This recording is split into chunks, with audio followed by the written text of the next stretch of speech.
You might think making beats is cool, but you know what's more important than making beats?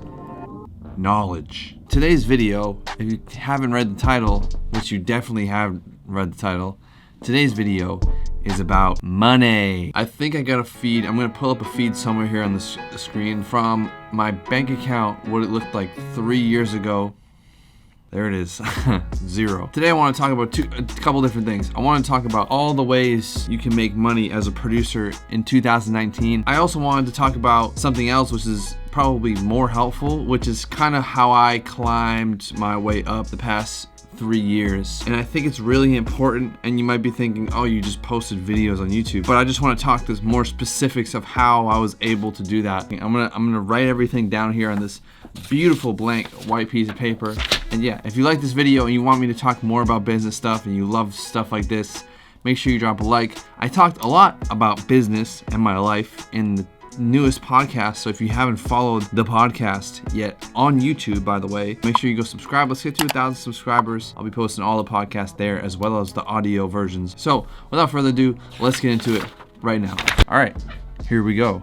I have both of these cameras recording right now. Sorry if it doesn't look amazing. I got the vertical camera right here. Pew, pew, pew, pew. Shout out to Zevia, who did not sponsor this video today. I'm gonna use my Sharpie. I might switch to pen. I'm just gonna go through every single possible revenue stream that I know of in 2019 as a producer. I'm gonna talk about them for a second and then move on to the next one. The first one that you guys all know of is selling beats. Selling beats. How does that look? Ooh, it kind of looks nasty, bro. What does that consist of? Let me write them down for you. Leasing and exclusive beats.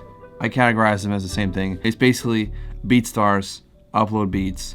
You market them by uploading them other places like Instagram, YouTube. This is how I came up. We'll talk more about that in a little bit later. Leasing beats, MP3 lease, wave lease, track outs. Exclusive, you give away the beat and hopefully get some publishing or whatever later. Just online selling beats, the things you guys probably all know. Another thing people don't really talk about, this is a big part of my come up, was custom beats. And there's a few different ways you can go about custom beats in my experience. There's no way to lease a beat. You don't have to do an MP3 lease. You can kind of make up whatever you want to do and do it that way. For example, I didn't see anyone doing this. I just figured it out. I was like, oh, we can do a track out custom beat, where a track out is usually $100. We'll do a custom track out, $300. So I'll make the beat exactly how you want and I'll give you the track outs. Or I'll do a custom wave. I was just doing custom wave leases and custom things. So I would make a custom beat for a person, and because it was like the wave lease, I'd still upload it to my website, but it's not $50 like the normal lease, it's like $100. So it's a way of like making more money. When I was coming up, I was selling beats through Instagram, so I didn't want to worry about getting 100 beat leases for $30. I was more focused on the bigger payout things, so you'd have to get less of them. Anyways, next thing is placements. This is a popular thing, as you guys all know of. There's a couple different ways to go about placements. I'm gonna call this one a lower level placement. A lower level artist, an independent artist. Basically what I mean by that is someone that's independent. Someone that you're gonna find that likes your beats and you can just go 50-50 with. I forgot to say this. Each one of these things, I'm gonna tell you kind of like from a marketing standpoint, which one matters. Selling beats right here is a really good way in. It's a really good way to support yourself, and brand doesn't really matter. Brand doesn't really matter when it comes to selling beats. If a rapper finds your beats, obviously it helps. Like if you develop a brand and people come back, reoccurring customers, yada, yada, yada. But it's not like an essential thing. If someone hears your beat on YouTube or SoundCloud or whatever, like a rapper, they start mumbling words to themselves like, dude, I got a hot song. They're gonna hit you up and be like, yo, I want this beat. And brand doesn't really come into the equation. You can hop on and sell a beat tomorrow, no problem. It doesn't really matter. Brand, it's a really good way into this whole thing. Placements, your name and your brand kind of does matter and kind of doesn't at the same time. Like you can get a lower level placement with an artist. Brand doesn't really matter, but it can also have a good effect, because if you do have a name and you find this lower level artist, they're more likely to go 50-50. There's a lot of different whatever. Anyways, let's get back into it. A higher level placement. This can mean whenever you want it to mean. These are very vague, by the way. These are very vague examples right here. But this is just someone who is probably signed to a label or probably has more whatever. Usually a higher level placement, if you get a placement with blah blah blah artist who's coming up on SoundCloud and they're signed to this label. If you get a placement and you have a good lawyer and you can work it out and you can actually get paid from it. Usually how it works is they'll give you an advance. It depends though. Every situation is different. With a higher level, you're dealing with labels and all this other infrastructure there. So most likely if you work out a good deal or whatever, you'll get an advance for X amount of dollars. And then from that advance, if you're doing great, most likely the producer will get like 3 points, but they'll get a small percentage of the master recording and then some publishing, yada yada yada. It depends, like the selling beats thing up here. It all depends on how you work things out. Anything can work out any single way. That's why you have to get familiar with how the music business works. Final thing on placements, just straight up selling the exclusive. And you can work out different things with that if you sell the exclusive and then you lose all the rights to the master. But you can sell exclusive to higher level people for like a higher price than you would selling beats. Next, I'm gonna put it smack dab in the middle here. Streaming. This is streaming as yourself. This is streaming as whoever you are, the producer. So like if you put out your beats as like singles, let me just break it down. YouTube. So this is like putting out videos, and I guess there's influencers that do it on Facebook too. If you making a beat videos or you make vlogs around your beats, the numbers bring in money. Go check out the other video I did talking about how much money you make off of YouTube. That's more so videos, and I guess beats too if you're just putting up your beats. The next one is like Spotify, Apple Music, all the streaming things, Amazon, Tidal, whatever. And people can buy your music too on iTunes. If you do put out, like people put out beat tapes and make them as singles, just putting it out as you, the producer. I've never put out a beat on Spotify, but I do have music out on Spotify that I've made using my beats. I have 3 songs out right now. Those ones take a while to recoup, so it's not a very reliable source. Spotify pays out the most, and they take like months just to like add up how much everything is.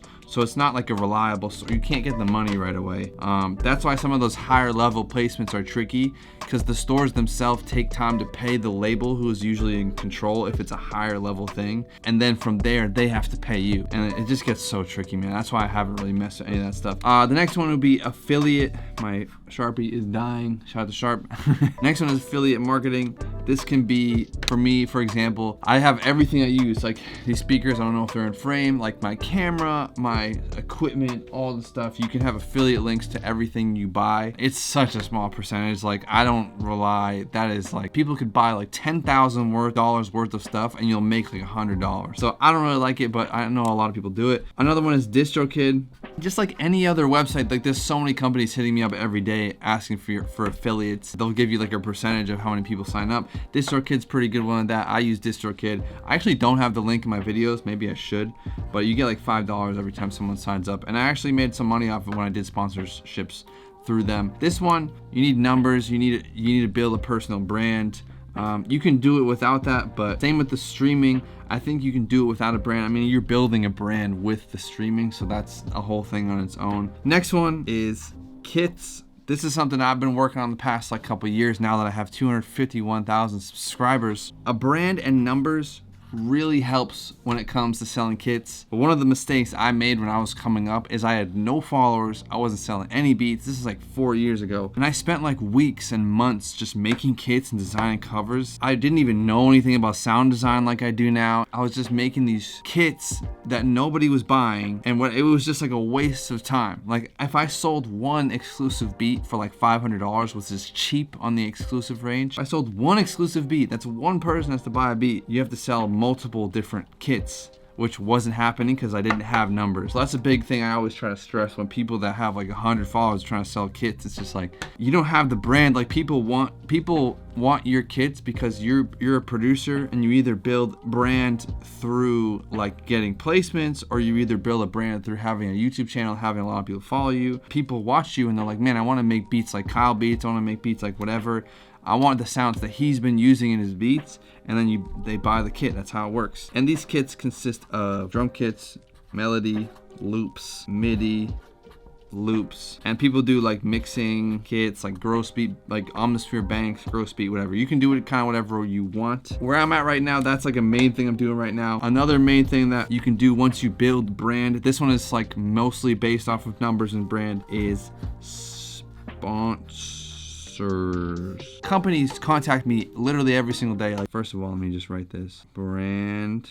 When I say you need brand, like I'm talking about like a personal brand. Like I'm Kyle Beats. People hear Kyle Beats, they think of a certain thing. But the different ways sponsorships work, I just want to like explain a little bit more. There's different ways you can work it out, right? It's like pretty much everything on here besides affiliate, streaming. You can pretty much work those out any way you want. There's no right or wrong way to do it. And this is like such a new thing for producers. Like producers that weren't super famous aren't getting brand sponsorships. Like now every day people are doing brand sponsorships that are producers. Different ways that you can work it out is like you can just do a video sponsorship. So some company contacts you, they just want to sponsor a video where you say a certain thing or whatever. This is most likely on YouTube, or you can do like 2 videos or 3 videos or 4 videos. By video, we'll say, just by video. Another one is like Insta posts. Like I've gotten paid for some Instagram sponsors. Did one for a watch. I was almost gonna do one for like a story post where I was just gonna post like 3 stories. So if you have something built up on Instagram or YouTube, you can get sponsors and get thousands of dollars for it. They pay really good. I don't take in a lot personally because it just creates this, like, I'm more interested in continuing to grow the numbers and continuing to grow all that stuff instead of taking a check and maybe not posting a video that day because you're going back and forth and doing contracts and people aren't paying you. You have to chase, you have to track in all this stuff instead of just doing my own thing. And that's like the thing I like the most, is the freedom of everything that I have, and anything that just kind of locks me down and makes me have to get an email from someone where, like, I don't know. So I don't do too many of them, but it's definitely, you can make a living just off of sponsorships if you build up enough of numbers easily. I mean, like, you can make a 6-figure income just off of sponsors, easy, no problem. Also, you can do things like channel sponsorships or like longer term. You can do like a longer term sponsorship on YouTube. I've seen a lot of people do this in different areas. I was kind of experimenting this when I was like kind of first getting the emails from companies. Like when it comes to a long-term sponsorship, probably on your YouTube channel, you sign a contract or whatever, where you do like a 6-month thing or like a year thing where they pay you a salary and then maybe you get a certain percent off a discount code that people use like that if they sign up, or if they buy the whatever it is. If they sign up, buy, service, I don't know. And then you can also do something where it's like, don't sell yourself short. You can also do something where you partnership, like where you can be a business person and think more business wise. And if there's a company that you really like and they're like a smaller company, you can be like, hey, like I want ownership in this business, give me 25% and I'll handle all this stuff. I'll give you all this promotion. Here's my channel, whatever. It's definitely an option where you could like get ownership in some of these companies because they want your following, and you definitely need brand for all these. But yeah, that's the list of everything that I can think of as of right now. It's not as perfectly organized as I wanted it to be. Another thing that I wanted to touch on really quickly too is an other category.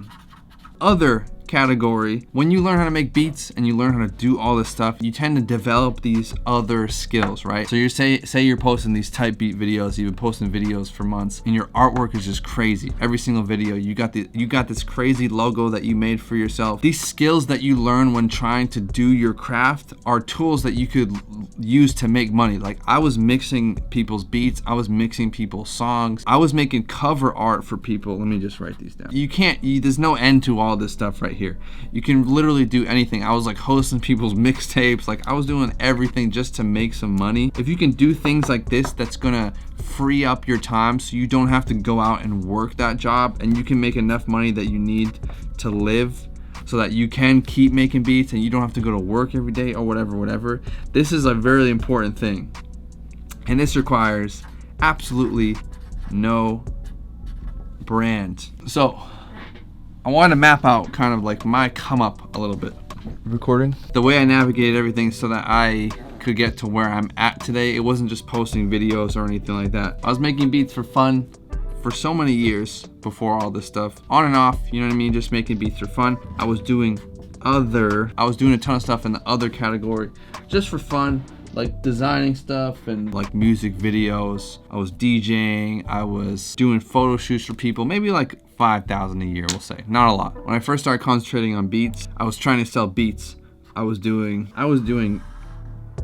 beats and other. I wasn't making much money on beats. I was posting on YouTube. I was posting everywhere, all over the internet. My main sources of income was I was doing some leases. I was doing a lot of like custom beats, and I was also doing a lot of exclusive beats. I was selling a lot of exclusive beats. That would be the thing that I would try to push for, was selling exclusive beats. I mean, I was selling exclusive beats for like $200. And on weeks where I couldn't make this money, I would rely on the other, which was like, I would literally just ask people what they needed when I would hit them up for beats. And if you guys don't know how I kind of started selling beats, check out the video, how I started selling beats in 4 months. It has like 200,000 views now. It was just all through Instagram. I never had like a YouTube, I had a YouTube type beat channel, but it never like took off to the point where that was like my main source of income. The next thing that happened for me, I started doing making a beat series. An important thing here too was all of this coming up. I was able to make money here with no brand